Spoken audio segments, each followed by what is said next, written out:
Hi എല്ലാവർക്കും നിംഷാസ് കിച്ചണിലേക്ക് സ്വാഗതം. ഇന്ന് നമുക്ക് നല്ല ടേസ്റ്റി ആയിട്ടുള്ള ഫിഷ് കട്ട്ലേറ്റ് ഉണ്ടാക്കാം കേട്ടോ. അപ്പോൾ അതിന് വേണ്ടിയിട്ട് ഞാനിവിടെ അയലയാണ് എടുത്തിരിക്കുന്നത്. നിങ്ങൾക്ക് ഏത് മീൻ വേണമെങ്കിലും ഉപയോഗിക്കാവുന്നതുള്ളൂ കേട്ടോ. ഞാനൊരു 500 ഗ്രാം അളവിലാണ് അയല എടുത്തിരിക്കുന്നത്. ഇത് ക്ലീൻ ചെയ്തതിന് ശേഷമുള്ള ഒരു വെയിറ്റാണ് കേട്ടോ. ഇതിലേക്ക് നമുക്കൊരു 1/2 ടീസ്പൂൺ മഞ്ഞൾപ്പൊടിയും 1/2 ടീസ്പൂൺ മുളക് പൊടിയും പിന്നെ കുരുമുളക് പൊടി അതൊരു 1/2 ടീസ്പൂൺ തന്നെയാണ് കേട്ടോ ചേർത്ത് കൊടുക്കുന്നത്. ആവശ്യത്തിനുള്ള ഉപ്പിട്ട് കൊടുക്കുക. അതുപോലെ ഇത് വേവാൻ ആവശ്യത്തിന് വെള്ളം ഒഴിച്ചു കൊടുക്കുക കേട്ടോ. മുങ്ങിക്കിടക്കുന്ന ഒരു രീതിയിലൊന്നും വേണ്ട. കുറച്ച് വെള്ളം ഒഴിച്ചു കൊടുത്താലും മീൻ വളരെ എളുപ്പത്തിൽ തന്നെ വെന്ത് വരുമല്ലോ. 1 കപ്പ് അളവിൽ അല്ലെങ്കിൽ മാക്സിമം ഒരു 1.5 കപ്പ് അത്രയൊക്കെ മതിയാവും കേട്ടോ. മീൻ പെട്ടെന്ന് തന്നെ വെന്ത് വന്നോളും. ഇനി നമുക്കിതൊന്ന് വേവിച്ചെടുക്കാം. അപ്പോൾ ഞാനിത് അടച്ച് വെച്ചിട്ട് വേവിച്ചെടുക്കണം കേട്ടോ. നന്നായിട്ടൊന്ന് വെന്ത് വരട്ടെ. ഒരു 10 മിനിറ്റൊക്കെ ആകുമ്പോഴേക്കും നല്ല രീതിയിൽ തന്നെ മീൻ വെന്ത് വരും. അപ്പോൾ ഞാനിവിടെ ഉരുളക്കിഴങ്ങ് ഈ ഒരു സമയത്ത് പുഴുങ്ങി വെച്ചിട്ടുണ്ടായിരുന്നു. ഇതിൻ്റെ തൊലിയൊക്കെ കളഞ്ഞ് നമുക്കൊന്ന് അടച്ച് വയ്ക്കാം. അപ്പോൾ ഇങ്ങനത്തെ പരിപാടികളൊക്കെ നേരത്തെ തന്നെ ചെയ്ത് വെച്ച് കഴിഞ്ഞാൽ പിന്നെ കട്ട്ലേറ്റ്സൊക്കെ നമുക്ക് പെട്ടെന്ന് തന്നെ ഉണ്ടാക്കിയെടുക്കാൻ പറ്റും. അപ്പോൾ ഞാനൊരു 2 മീഡിയം സൈസിലുള്ള ഉരുളക്കിഴങ്ങാണ് ഈ ഒരളവിൽ മീൻ കട്ട്ലേറ്റ് ഉണ്ടാക്കുന്നതിന് വേണ്ടിയിട്ട് എടുത്തിരിക്കുന്നത് കേട്ടോ. ഇത് കണ്ടോ, ഇതുപോലെ നന്നായിട്ടൊന്ന് ഉടച്ചെടുത്തിട്ടുണ്ട്. ഇത് നമുക്ക് മാറ്റി വയ്ക്കാം കേട്ടോ. ഇനി നമുക്കിതിന് വേണ്ട ബാക്കി കാര്യങ്ങളൊക്കെ ഒന്ന് നോക്കാം. അപ്പോൾ ഞാനിവിടെ ഒരു സവോള, ഒരു മീഡിയം സൈസിലുള്ള സവോള ഒരു ചോപ്പറിലേക്ക്, ഒരു വെജിറ്റബിൾ ചോപ്പറിലേക്കാണ് ഇട്ട് കൊടുക്കുന്നത്. എളുപ്പത്തിൽ തയ്യാറാക്കാൻ വേണ്ടിയിട്ടാണ് കേട്ടോ. ഇനി ഇതിലേക്ക് ഒരു പച്ചമുളകും കൂടെ ചേർക്കുന്നുണ്ട്. കൂടുതൽ എരിവാണെങ്കിൽ നിങ്ങൾക്ക് പച്ചമുളകിൻ്റെ അളവ് കൂട്ടാട്ടോ. പിന്നെ ഒരു ചെറിയ കഷ്ണം, 1 ഇഞ്ച് നീളത്തിലുള്ള ഒരു കഷ്ണം ഇഞ്ചി, അതുപോലെ ഒരു 2 തണ്ട് കറിവേപ്പിലും കൂടെ ഇതിലേക്ക് തന്നെ ചേർത്തിട്ട് എല്ലാം കൂടെ നമുക്കൊന്ന് ചോപ്പ് ചെയ്തെടുക്കാം. നല്ല ചെറിയ കഷ്ണങ്ങളായിട്ട് ഇതുപോലെ ചോപ്പ് ചെയ്ത് വെക്കണം കേട്ടോ. കട്ട്ലേറ്റ്സിനായതുകൊണ്ട് തന്നെ ചെറുതായാലാണ് നന്നായിട്ട് വരിക. അപ്പോഴേക്കും മീൻ നമുക്കിത് ഇതുപോലെ അത്യാവശ്യം ഒന്ന് കുക്കായിട്ട് വന്നിട്ടുണ്ട്. ഞാനൊന്ന് തിരിച്ചിട്ട് കൊടുക്കണം കേട്ടോ. അപ്പോൾ നിങ്ങൾക്ക് വേണമെന്നുണ്ടെങ്കിൽ മീൻ തിരിച്ചിട്ട് കൊടുത്തതിന് ശേഷം ഇത് മുഴുവനായിട്ട് വറ്റിച്ചെടുത്ത് അങ്ങനെ വേണമെങ്കിൽ എടുക്കാം. അല്ലെങ്കിൽ ഇത് ഡ്രെയിൻ ചെയ്തിട്ട് അതിൻ്റെ മീനിൻ്റെ കഷ്ണങ്ങൾ മാത്രം എടുക്കാം കേട്ടോ. അതിൻ്റെ ആ ഒരു വെള്ളം ഉണ്ടല്ലോ, അത് നമുക്ക് സൂപ്പൊക്കെ ആയിട്ട് യൂസ് ചെയ്യാവുന്നതുള്ളൂ. ഇപ്പോൾ ഫിഷ് സൂപ്പ് ആ ഒരു രീതിയിലൊക്കെ നമുക്ക് തയ്യാറാക്കാം അത് ഉപയോഗിച്ചിട്ട്. അപ്പോൾ അതേ ഞാനിത് ഒന്നും കൂടെ തിരിച്ചിട്ടിട്ട് അടച്ച് വെച്ച് കുക്ക് ചെയ്യണം. ഇതൊന്ന് വെള്ളമൊന്ന് വറ്റി വരട്ടെ കേട്ടോ. കണ്ടില്ലേ, ഇപ്പോൾ വെള്ളം ഒന്ന് വറ്റി വന്നിട്ടുണ്ട്. നന്നായിട്ട് മീൻ വെന്തു വന്നിട്ടുണ്ട് കേട്ടോ. അപ്പോൾ ഇതിൻ്റെ മുള്ളൊക്കെ മാറ്റി അതിൻ്റെ ഫ്ലഷ് മാത്രം നമുക്കൊന്ന് സെപ്പറേറ്റ് ചെയ്തെടുക്കാം. അപ്പോൾ ഏത് മീൻ വേണമെങ്കിലും നിങ്ങൾക്ക് ഉപയോഗിക്കാവുന്നതുള്ളൂ. അപ്പോൾ അതേ കണ്ടോ, അപ്പോൾ ഈ മീനിൻ്റെ ഫ്ലഷൊക്കെ ഒന്ന് റെഡി ആയിട്ട് വന്നിട്ടുണ്ട്. ഇനി നമുക്കിത് തയ്യാറാക്കാം. അപ്പോൾ ഞാനൊരു കടായിലേക്ക് 1 ടേബിൾ സ്പൂൺ അളവിൽ എണ്ണ ഒഴിച്ച് കൊടുത്തിട്ടുണ്ട്. ഇതിലേക്ക് നമ്മൾ നേരത്തെ മുറിച്ച് വെച്ച സവോള, കറിവേപ്പില, പച്ചമുളക്, ഇഞ്ചി എല്ലാം കൂടി ഇട്ടിട്ട് നന്നായിട്ടൊന്ന് വഴറ്റിയെടുക്കാം. ഇത് അത്യാവശ്യം നല്ല രീതിയിലൊന്ന് വഴന്ന് വരണം. അപ്പോൾ ഇതിൻ്റെ കൂടെ തന്നെ ഞാൻ ഉപ്പും കൂടെ ചേർത്ത് കൊടുക്കുന്നുണ്ട് കേട്ടോ. ഈ ഒരു മസാലയിലേക്ക് ആവശ്യത്തിനുള്ള ഉപ്പ് മതിയാവും. ഇത് നല്ല രീതിയിലൊന്ന് വഴന്ന് റെഡിയായിട്ട് വരട്ടെ. അപ്പോൾ ഫിഷ് കട്ട്ലേറ്റ് എന്നൊക്കെ പറയുമ്പോൾ ഉണ്ടാക്കാൻ വളരെ എളുപ്പമാണ്, പക്ഷേ നല്ല ടേസ്റ്റി ആയിട്ട് നമുക്ക് കഴിക്കാനും പറ്റും. അപ്പോൾ അത് ഈ സവോളയൊക്കെ ഒന്ന് വഴന്ന് വന്ന സമയത്ത് ഇതിലേക്കൊരു 1/4 ടീസ്പൂൺ മഞ്ഞൾപ്പൊടി, അതുപോലെ 1 ടീസ്പൂൺ മുളക് പൊടി, എരിവിനനുസരിച്ച് കൂടുതൽ വേണമെങ്കിൽ ചേർക്കാം. പിന്നെ ഒരു 1/2 ടീസ്പൂൺ കുരുമുളക് പൊടി കൂടെയാണ് ചേർത്ത് കൊടുക്കുന്നത്. ഇതെല്ലാം കൂടെ നല്ലപോലെ ഒന്ന് മിക്സ് ചെയ്ത് കൊടുക്കുക. ഇതിൻ്റെ ആ ഒരു പച്ചമണം കാര്യങ്ങളൊക്കെ നന്നായിട്ടൊന്ന് മാറി വരട്ടെ കേട്ടോ. ഇനി ഇതിലേക്ക് 1 ടീസ്പൂൺ അളവിൽ ഗരം മസാലയാണ് ചേർക്കുന്നത്. ഗരം മസാലയുടെ അളവൊന്നും കൂടി പോകണ്ട കേട്ടോ. ഒരുപാട് ഗരം മസാല ആയി കഴിഞ്ഞാൽ അതിൻ്റെ ഒരു ഫ്ലേവറായിരിക്കും മുന്നിട്ട് നിൽക്കുക. നമുക്ക് ആ ഒരു ഫിഷിൻ്റെ ആ ഒരു ഫ്ലേവറായിരിക്കണം നന്നായിട്ട് മുന്നിട്ട് നിൽക്കേണ്ടത്. അപ്പോഴായിരിക്കും ഇത് നല്ല ടേസ്റ്റി ആയിട്ട് വരിക.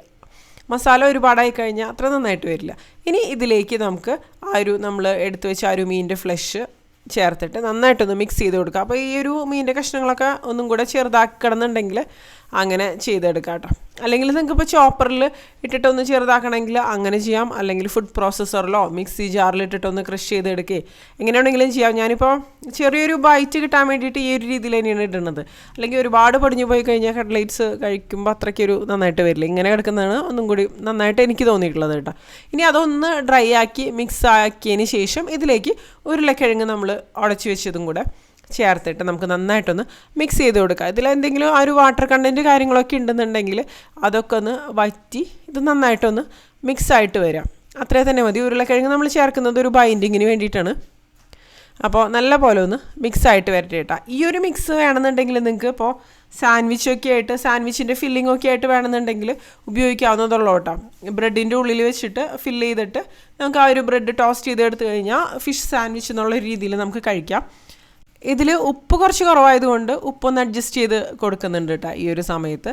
അതിനുശേഷം നന്നായിട്ടൊന്ന് മിക്സ് ചെയ്തിട്ട് നമുക്ക് അത് എന്താ പറയുക തണുക്കാൻ വേണ്ടിയിട്ട് വെക്കുക, ഫ്ലെയിം ഓഫ് ചെയ്ത് വെക്കുക കേട്ടോ. ഈ ഒരു സമയത്ത് നമുക്ക് ഇതിനുള്ള ഒരു ബ്രെഡ് ക്രംസ് ഒക്കെ തയ്യാറാക്കാം. അപ്പോൾ ഞാൻ 4 സ്ലൈസ് സാൻഡ്വിച്ച് ബ്രെഡാണ് ഇതിന് വേണ്ടിയിട്ട് എടുക്കുന്നത്. മധുരമുള്ള ബ്രെഡ് എടുക്കാതിരിക്കുന്നതായിരിക്കും നല്ലത് കേട്ടോ.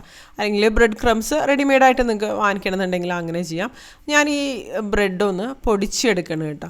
പൊടിച്ചെടുത്തതിന് ശേഷം നിങ്ങൾക്ക് ഇത് റോസ്റ്റ് ചെയ്തിട്ട് വേണമെന്നുണ്ടെങ്കിലും ഉപയോഗിക്കാവുന്നതുള്ളൂ കേട്ടോ. അപ്പോൾ ഒന്നും കൂടി ഒരു ക്രിസ്പി ആയിട്ടുള്ളൊരു രീതിയിൽ അങ്ങനെയും വേണമെന്നുണ്ടെങ്കിൽ എടുക്കാവുന്നതുള്ളൂ. അപ്പോൾ നന്നായിട്ടൊന്ന് പൊടിച്ചെടുക്കാം. പിന്നെ നമുക്കിത് സ്റ്റോർ ചെയ്ത് വെക്കണമെന്നുണ്ടെങ്കിലും ഇങ്ങനെ പൊടിച്ചെടുത്ത് കഴിഞ്ഞാൽ നമുക്കിത് സ്റ്റോർ ചെയ്ത് വെക്കാൻ പറ്റില്ല. നന്നായിട്ട് റോസ്റ്റ് ചെയ്ത് എടുത്തു കഴിഞ്ഞാൽ നമുക്കത് സ്റ്റോർ ചെയ്ത് വെക്കാം കുറച്ച് ദിവസമൊക്കെ വരെ. കണ്ടില്ലേ? അപ്പോൾ നമ്മുടെ ബ്രെഡ് ക്രംസും റെഡി ആയിട്ട് വന്നിട്ടുണ്ട്.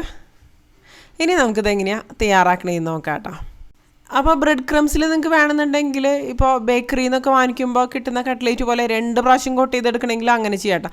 പിന്നെ ഞാനിത് കോൺഫ്ലോർ കുറച്ച് വെള്ളത്തിൽ മിക്സ് ചെയ്ത് വെച്ചതാണ്. ഒരു 4 ടേബിൾ സ്പൂൺ കോൺഫ്ലോർ എടുത്തിട്ട് കുറച്ച് വെള്ളത്തിൽ, അതായത് കുറച്ച് ലൂസായിട്ട് മിക്സ് ചെയ്ത് വെക്കുകയാണ്. എഗ്ഗിന് പകരമായിട്ട് ഞാൻ ഉപയോഗിക്കുന്നത് ഈ ഒരു മിക്സാണ് കേട്ടോ. പിന്നെ നമ്മുടെ നേരത്തെ തയ്യാറാക്കി വെച്ച ഒരു മിക്സ് ഒന്ന് തണുത്തതിന് ശേഷം കായ വെച്ച് ഞാൻ അതുപോലെ ഒന്ന് എന്താ പറയുക എല്ലാം കൂടെ ഒന്ന് മിക്സ് ചെയ്തെടുക്കുന്നുണ്ട്. ഇനി ഇതുപോലെ നമുക്ക് എത്ര വലുപ്പത്തിലുള്ള കട്ട്ലേറ്റ്സ് തയ്യാറാക്കണമെന്നുണ്ടെങ്കിൽ ആ ഒരു രീതിയിൽ ഉരുളകളായിട്ട്, ഇപ്പോൾ ഞാനിതുപോലെ റൗണ്ട് ഷേപ്പിലാണ് ഉണ്ടാക്കിയെടുക്കുന്നത്. അല്ലെങ്കിൽ ഓവൽ ഷേപ്പിലോ ഹാർട്ടിൻ്റെ ഷേപ്പിലോ എങ്ങനെ വേണമെന്നുണ്ടെങ്കിലും നമുക്ക് തയ്യാറാക്കി എടുക്കാവുന്നതുള്ളൂ കേട്ടോ. അല്ലെങ്കിൽ കുക്കി കട്ടർ വെച്ചിട്ടോ അങ്ങനെയൊക്കെ വേണമെന്നുണ്ടെങ്കിൽ ഷേപ്പ് ചെയ്ത് എല്ലാം ഒരേ അളവിൽ അങ്ങനെ വേണമെന്നുണ്ടെങ്കിൽ എടുക്കാം കേട്ടോ. ഞാനിപ്പോൾ കൈ വെച്ച് തന്നെയാണ് ഇത് ഷേപ്പ് ചെയ്ത് എടുക്കുന്നത്. ഇതുപോലെ ഉരുട്ടി വെച്ച് കഴിഞ്ഞാൽ നമുക്ക് ഏകദേശം ഒരേ അളവിൽ അല്ലെങ്കിൽ ഒരേ ഷേപ്പിലൊക്കെ ഉണ്ടാക്കിയെടുക്കാൻ പറ്റും. അതിനുശേഷം നമ്മുടെ കോൺഫ്ലോറിൻ്റെ മിക്സ് ഞാനൊന്ന് ഇളക്കി കൊടുക്കണം. അത് കുറച്ച് നേരം കഴിഞ്ഞ് കഴിഞ്ഞാൽ അതിൻ്റെ അടിയിൽ ആ ഒരു പൗഡറൊക്കെ ഇങ്ങനെ സെറ്റായിട്ട് വരുമല്ലോ. അപ്പോൾ ഒന്ന് ഇളക്കി കൊടുത്തതിന് ശേഷം അതിലിതുപോലെ ഒന്ന് ഡിപ്പ് ചെയ്തെടുക്കാം. അതിനുശേഷം നമ്മൾ നേരത്തെ തയ്യാറാക്കി വെച്ച ആ ഒരു ബ്രെഡ് ക്രംസ് ഉണ്ടല്ലോ അതിൽ ഇതുപോലെ ഒന്ന് മുക്കിയെടുക്കാം കേട്ടോ. നന്നായിട്ട് വശങ്ങളിലും എല്ലാവിടെയും ഒന്ന് കോട്ടായിട്ട് തന്നെ വരണം. അപ്പോൾ ഇങ്ങനെ ഒരു പ്രാവശ്യം ചെയ്തെടുത്തതിന് ശേഷം നിങ്ങൾക്ക് വേണമെന്നുണ്ടെങ്കിൽ വീണ്ടും കോൺഫ്ലോറിൻ്റെ ആ ഒരു സ്ലറി ഉണ്ടല്ലോ അതിൽ മുക്കിയതിന് ശേഷം വീണ്ടും ബ്രെഡ് ക്രംസിൽ ചെയ്തെടുക്കാം. അപ്പോൾ ഒന്നും കൂടി നല്ലൊരു എന്താ പറയുക കഴിക്കുമ്പോൾ ഒന്നും കൂടി നല്ല ക്രിസ്പി ആയിട്ടുള്ളൊരു ഔട്ടർ കവറിങ് ആയിരിക്കും അതിനുണ്ടാവുക. അങ്ങനെയാകുമ്പോൾ ഒന്നും കൂടി നന്നായിട്ട് വരും. അല്ലെങ്കിൽ ഇതിന് പകരം നിങ്ങൾക്ക് മുട്ടയുടെ വെള്ള തന്നെ വേണമെന്നുണ്ടെങ്കിൽ ഉപയോഗിക്കാം. അല്ലെങ്കിൽ മുട്ടയുടെ വെള്ളയും മഞ്ഞയും കൂടെ മൊത്തത്തിൽ വേണമെങ്കിൽ അങ്ങനെ ഉപയോഗിക്കാം കേട്ടോ. അപ്പോൾ ഞാൻ എല്ലാം ഇതുപോലെ റെഡിയാക്കി വെച്ചിട്ടുണ്ട്. ഇത് നിങ്ങൾക്ക് ഫ്രീസ് ചെയ്ത് വെച്ച് കഴിഞ്ഞാൽ എപ്പോൾ വേണമെന്നുണ്ടെങ്കിലും എന്താ പറയുക കട്ട്ലേറ്റ്സൊക്കെ എളുപ്പത്തിൽ തയ്യാറാക്കി എടുക്കാവുന്നതുള്ളൂ. ഇപ്പോൾ കുട്ടികൾക്ക് സ്നാക്സ് ആയിട്ടോ ഒക്കെ കൊടുക്കാം. അപ്പോൾ ഇനിയിപ്പോൾ ഞാനിതൊന്ന് ഫ്രൈ ചെയ്തെടുക്കുകയാണ്. ചൂടായിട്ടുള്ള എണ്ണയിലേക്ക് ഇത് ഓരോന്നിട്ടിട്ട് നമുക്കൊന്ന് ഫ്രൈ ചെയ്തെടുക്കാം. തിരിച്ചു മറിച്ചിട്ടിട്ട് തന്നെ നമുക്ക് നന്നായിട്ട് തന്നെ ഒന്ന് മൊരിഞ്ഞ് വരുന്ന രീതിയിൽ തന്നെ എടുക്കാം കേട്ടോ. അല്ലെങ്കിൽ നിങ്ങൾക്ക് കുറച്ച് എണ്ണ ഒഴിച്ചിട്ട് ഷാലോ ഫ്രൈ ചെയ്യണമെങ്കിൽ അങ്ങനെ എടുക്കാം. ഞാനിപ്പോൾ കുറച്ച് മാത്രമേ എടുക്കുന്നുള്ളൂ, ബാക്കി ഞാൻ ഇതുപോലെ ഫ്രീസ് ചെയ്യാണ് ചെയ്യുന്നത് കേട്ടോ. അപ്പോൾ നമുക്ക് ആവശ്യമുള്ള സമയത്ത് ചൂടോടുകൂടി തന്നെ തയ്യാറാക്കാനും പറ്റും. അപ്പോൾ ഒരു ഭാഗം ചെറുതായിട്ടൊന്ന് ഫ്രൈ ആയിട്ട് വരുമ്പോൾ ഒന്ന് തിരിച്ചിട്ട് കൊടുക്കുക. അങ്ങനെ തിരിച്ചു മറിച്ചിട്ടിട്ട് നല്ല രീതിയിൽ ഒരു ബ്രൗൺ ഷെയ്ഡ് വരുന്ന ഒരു രീതിയിൽ തന്നെ നമുക്കിത് ഫ്രൈ ചെയ്ത് എടുക്കാം കേട്ടോ. അപ്പോൾ ഇതേ നമ്മുടെ കട്ട്ലേറ്റ്സൊക്കെ റെഡി ആയിട്ടുണ്ട്. നമുക്കിത് കോരി മാറ്റാം.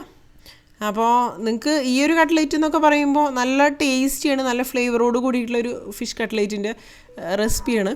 ഈ ഒരു കട്ട്ലേറ്റ് കഴിക്കണമെന്നുണ്ടെങ്കിൽ ശരിക്കും പറഞ്ഞാൽ ഒരു ഡിപ്പിൻ്റെ ആവശ്യം പോലും ഇല്ല. അത്രയും രുചികരമായിട്ടുള്ള നല്ല ടേസ്റ്റി ആയിട്ടുള്ളൊരു കട്ട്ലേറ്റ് തന്നെയാണ് കേട്ടോ. പുറം ഭാഗം നല്ല ക്രിസ്പി ആയിട്ടുള്ള അടിപൊളിയായിട്ടുള്ള ഒരു കട്ട്ലേറ്റ് തന്നെയാണ്.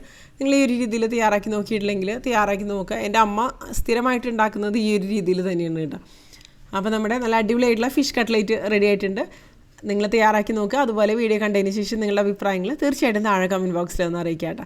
അപ്പോൾ ഇതിൽ നല്ലൊരു റെസിപ്പി ആയിട്ട് നമുക്ക് വീണ്ടും കാണാം.